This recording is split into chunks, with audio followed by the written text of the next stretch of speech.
दिल्ली में लगातार बढ़ते प्रदूषण से लोगों का जीवन संकट में आ गया है। जहरीली हवा में सांस लेना लोगों के लिए बड़ी चुनौती बन गई है।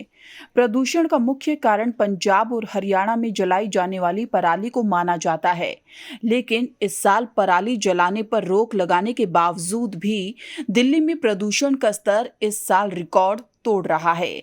राजधानी में रहने वाले लोगों के लिए ये एक ऐसी घटना बन गई है जो हर साल सर्दियों के मौसम में दस्तक देती है और जिसका उनके पास कोई हल नहीं है।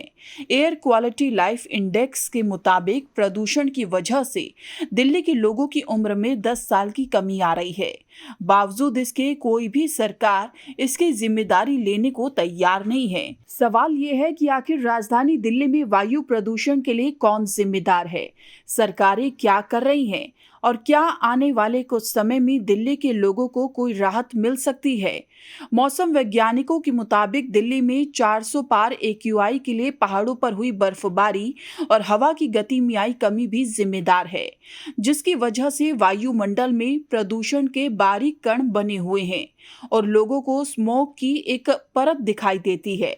पिछले कुछ सालों से अक्टूबर और नवंबर के कुछ हफ्तों में दिल्ली का प्रदूषण स्तर अचानक से बढ़ जाता है, जिसके पीछे किसानों के पराली जलाने को मोटे तौर पर जिम्मेदार माना जाता है। सवाल है कि इस बात में कितनी सच्चाई है। हवा के प्रदूषण स्तर को जांच करने के लिए 4 कैटेगरी में बांटा गया है। हर स्तर के लिए पैमाने और उपाय तय हैं। इसे ग्रेडेड रिस्पॉन्स एक्शन प्लान यानी कि ग्रैप कहते हैं। इसकी 4 कैटेगरी के तहत सरकार पाबंदियां लगाती है और प्रदूषण कम करने के उपाय जारी करती है। ग्रैप के स्टेज। अब आपको बताते हैं ग्रैप के 4 स्टेजों के बारे में। स्टेज 1 खराब, यानी कि इसमें एक्यूआई 201 से 300 तक होता है। स्टेज 2 जिसमें बहुत खराब, एक्यूआई यानी कि 301 से 400 तक पहुंच जाता है। स्टेज 3 का मतलब गंभीर, जिसमें एक्यूआई 401 से 450 तक पहुंच जाता है। स्टेज 4 यानी कि गंभीर प्लस, इसमें एक्यूआई 450 होता है। इस पर राजनीति भी खूब हो रही है।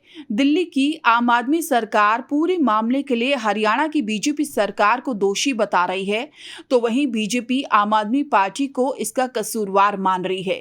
लोकसभा में विपक्ष के नेता कांग्रेस सांसद राहुल गांधी ने उत्तर भारत में बढ़ते एयर पॉल्यूशन पर चिंता जाहिर की है।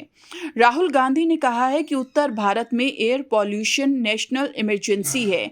ये पब्लिक हेल्थ क्राइसिस है जो हमारे बच्चों का भविष्य छीन रहा है और बुजुर्गों का दम घोट रहा है।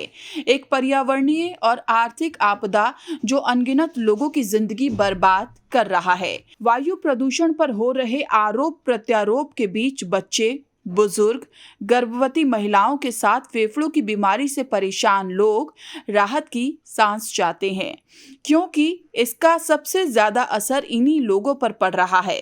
इससे राहत कब मिलेगी, निश्चित तौर पर ऐसा कुछ नहीं कहा जा सकता है। Bureau report, news been.